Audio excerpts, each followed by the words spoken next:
નમસ્તે વિદ્યાર્થી મિત્રો, ધોરણ 5 વિષય ઇંગ્લિશ વિષયાંક યુનિટ 4 તમારું ધોરણ 5 નું આઈડિયલ નું પુસ્તક કાઢો। ગઈકાલે આપણે શું કર્યું હતું? તો યુનિટ 4 શરૂ કર્યું હતું।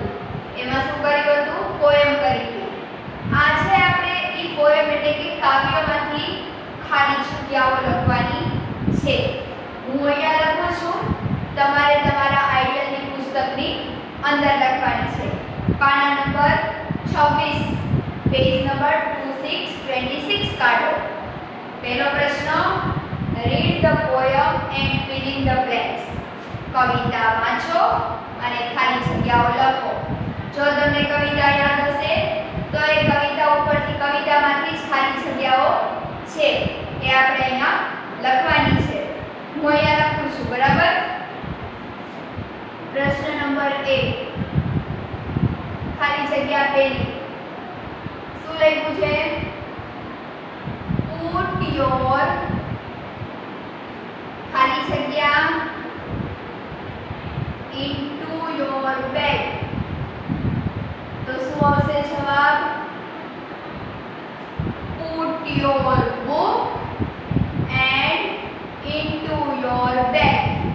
Put your book into your bag કે તમારું પુસ્તક તમારા દફતરમાં મૂકો। નંબર 2, put your notebook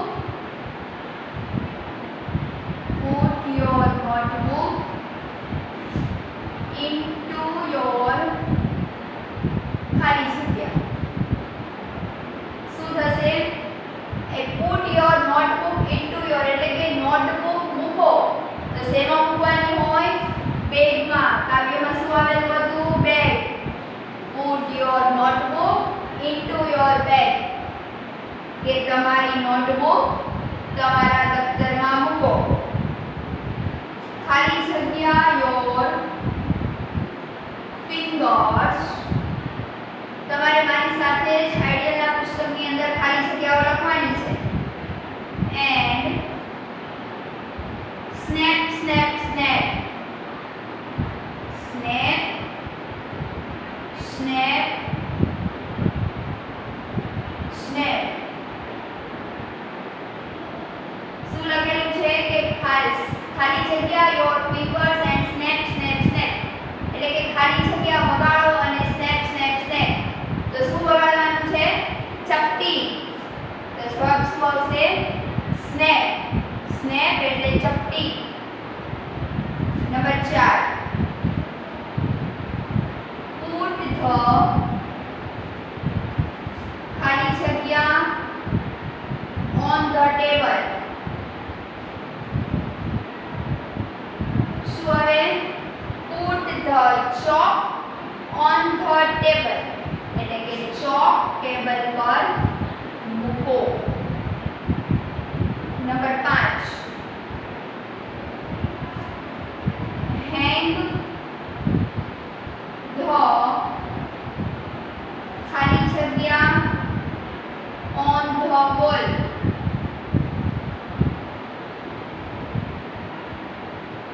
શું લખેલું છે? hang the ખાલી જગ્યા on the wall તો દીવાલ ઉપર શું ટીંગાડવાનું હતું? પિક્ચર એટલે કે ચિત્રો। તો જવાબ આવશે પિક્ચર કે hang the picture on the wall। સામેનું પેજ નંબર 2727 ખાલી જગ્યા નંબર 6, tape your ખાલી જગ્યા and tap tap tap। શું લખેલું છે? tape your ખાલી જગ્યા and tap tap tap। તો શું આવશે જવાબ? tap your feet and tap tap tap એટલે કે તમારો પગ હળવેથી પછાડો અને tap tap tap। નંબર 7, ખાલી જગ્યા and ખાલી જગ્યા near the door। શું આવશે જવાબ? નંબર 7 માં જુઓ, go. Go and stand. Go and stand near the door. કે જાઓ બારણા પાસે ઊભા રહો. Number 8 go and stand under the ખાલી જગ્યા. તો શું આવશે જવાબ? fan. કે go and stand under the fan એટલે કે જાઓ અને પંખા નીચે ઊભા રહો. અંડર એટલે નીચે, ફેન એટલે પંખો. ખાલી જગ્યા your, ખાલી જગ્યા and, clap clap clap, clap clap clap. શું આવશે જવાબ? raise.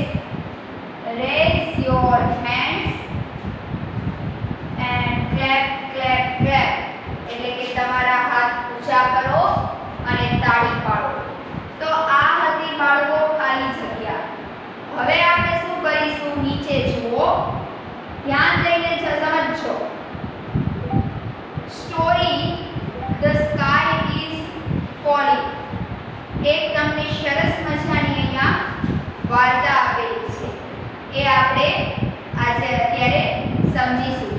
તો જુઓ, તમારા આઈડિયલના પેજ નંબર 27 માં બરાબર પાના નંબર 27 તમને અહીંયા અઘરા શબ્દો આપેલા છે, સ્પેલિંગ, ઉચ્ચાર અને અર્થ.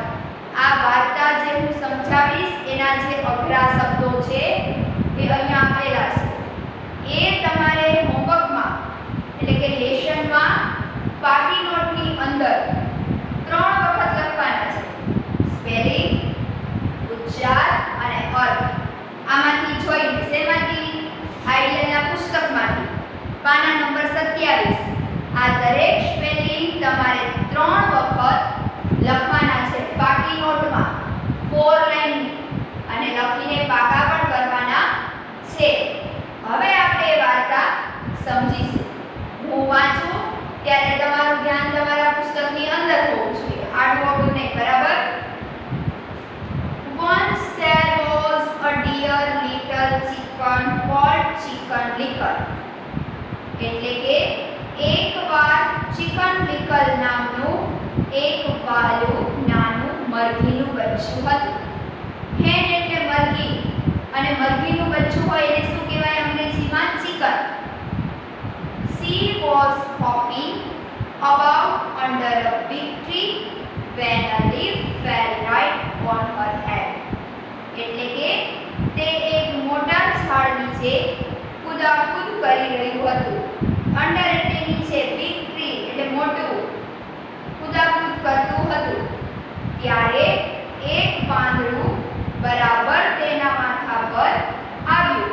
શું હતું? જો એક મરઘીનું બચ્ચું હતું નાનું એવું, અને તે એક મોટું ઝાડ હતું, એની ઉપર છે ને કૂદાકૂદ કરતું હતું. તો પછી શું થયું? એક પાંદડું બરાબર તેના માથા ઉપર પડ્યું. હેડ એટલે માથું, બરાબર? ઓન એટલે ઉપર, એટલે કે માથાની ઉપર પાંદડું પડ્યું. તમે દરેક સ્પેલિંગ ઉચ્ચાર પાકા કરશો એટલે તમને ખ્યાલ આવી જશે કે તેનો ગુજરાતી અર્થ શું થશે, અંગ્રેજીમાં શું કહેવાશે ઉચ્ચાર. Oh no, the sky is falling. તો એને શું થયું? Oh no, હોય આગ પડી રહ્યું છે. એ મરઘીનું બચ્ચું હતું ને, એને એમ થયું કે મારા માથે આગ પડ્યું છે. પછી શું થયું? Said Chicken Licker and she started to run. એટલે કે ચિકન લિકન બોલ્યું અને તે દોડવા લાગ્યું. એને એમ થયું કે મારા માથા ઉપર આગ પડ્યું છે, એટલે એ તો પછી ફટાફટ દોડવા માંડ્યું અને બોલવા લાગ્યું કે આગ પડ્યું. By and by she met Henny Penny. એટલે કે થોડી વાર પછી તેને હેની પેની મળી. એ આમ દોડતા દોડતા જતું હતું તો એને કોણ મળ્યું? હેની પેની મળ્યું. Why are you running, Chicken Licker? તે શું પૂછે છે કે તું શા માટે દોડી રહી છે ચિકન લિકર? ઈ છે ને હેની પેની મળ્યું ને, એને પૂછ્યું કે ચિકન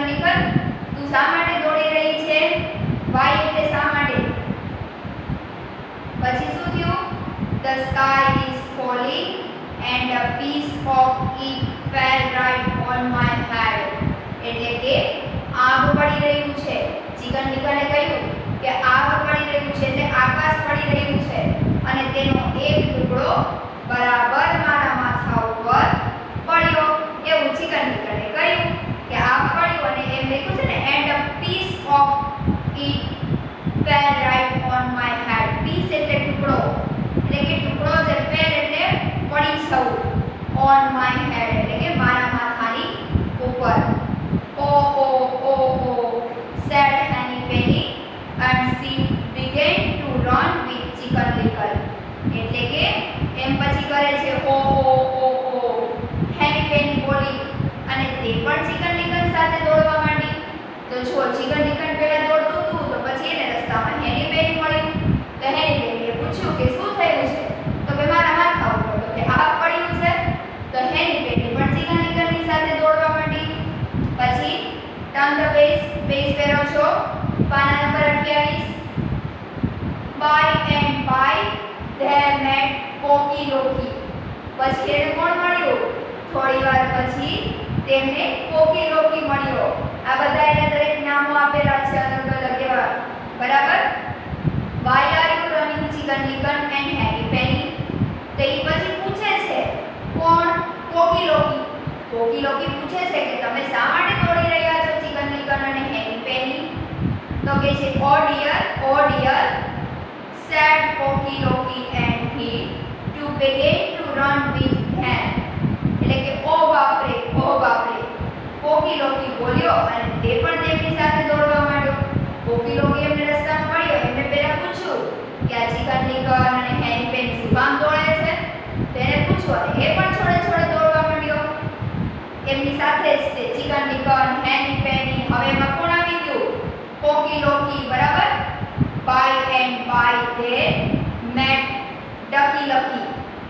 થોડી વાર પછી તેમને ડકી લકી મળી. તેને શું પૂછ્યું?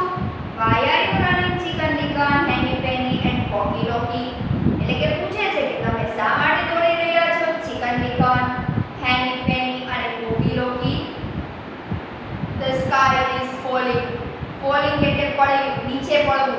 એટલે એમ કહે છે કે આગ પડી રહ્યું છે. સ્કાય એટલે આકાશ, આગ પડી રહ્યું છે. A piece of it fell right on Chicken Licken heads. અને કહે છે કે તેનો એક ટુકડો બરાબર ચિકન લિકનના માથે પડ્યો છે આકાશનો, આગનો. Dear me, said Ducky Lucky and she began to run with them. પછી શું થયું? ઓરે ડકી લકી પણ તેમની સાથે દોડવા માંડી. ડકી લકીને પણ થયું કે આ ચિકન લિકનની માથે તો આગનો ટુકડો પડ્યો છે. તો સાથે સાથે બધાય પાછા દોડવા માંડ્યા.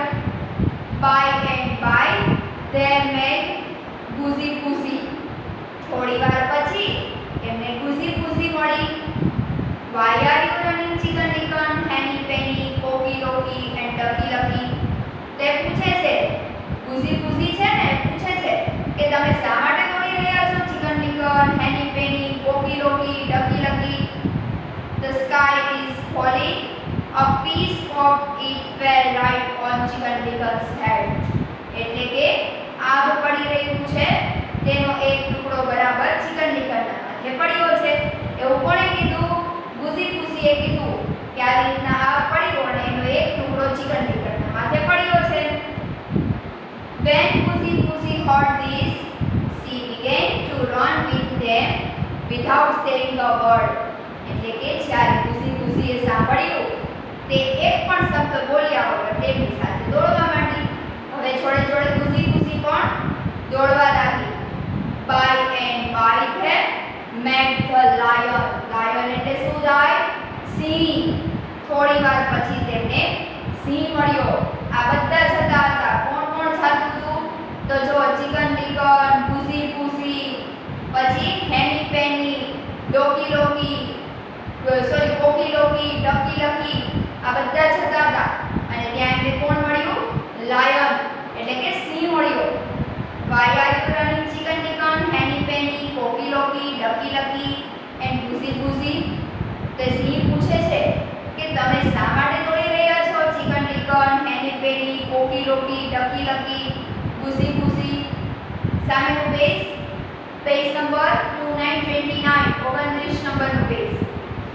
The sky is falling, a piece of it fell down on Chicken Little head. એટલે કે આગ પડી રહ્યું છે તેનો એક ટુકડો બરાબર ચિકન લિકરના માથે પડ્યો છે. આવું બધાએ સિંહને કહ્યું કે આવી રીતના આગ પડ્યું છે અને એનો ટુકડો ચિકન લિકરના માથે પડ્યો છે. Show me where is it? The lion asked. એટલે કે સિંહે કહ્યું કે show me એટલે કે મને દેખાડો. Where is it? કે ક્યાં છે મને બતાવો એવું સિંહે કહ્યું કે ક્યાં આપણો ટુકડો પડ્યો છે, ચલો મને દેખાડો. Chicken Little took them to the tree. એટલે કે ચિકન લિકન તેમને ઝાડ પાસે લઈ ગઈ. રાજા સિંહ આવ્યો શુભલો અને એને પછી ચિકન લિકન લઈ ગઈ દેખાડવા કે આગનો ટુકડો પડ્યો છે. There were many dry leaves. Leaves એટલે પાંદડા. ત્યાં ઘણા સૂકા પાંદડા હતા. Where is your sky? The lion asked. Lion asked એટલે કે સિંહે કહ્યું કે તારું આગ ક્યાં છે એવું પૂછ્યું એને સિંહે કે તારું આગ ક્યાં છે. Henny Penny, Cocky Locky, Ducky Lucky and Goosey Goosey laughed. Laughed એટલે હસવું. તો ત્યારે પછી Henny Penny, Cocky Locky, Ducky Lucky અને Goosey Goosey બધા હસવા માંડ્યા કે આ તો થોડું આગ પડ્યું હતું, એ તો જો આ જે ચિકન લિકન હતું એના માથા ઉપર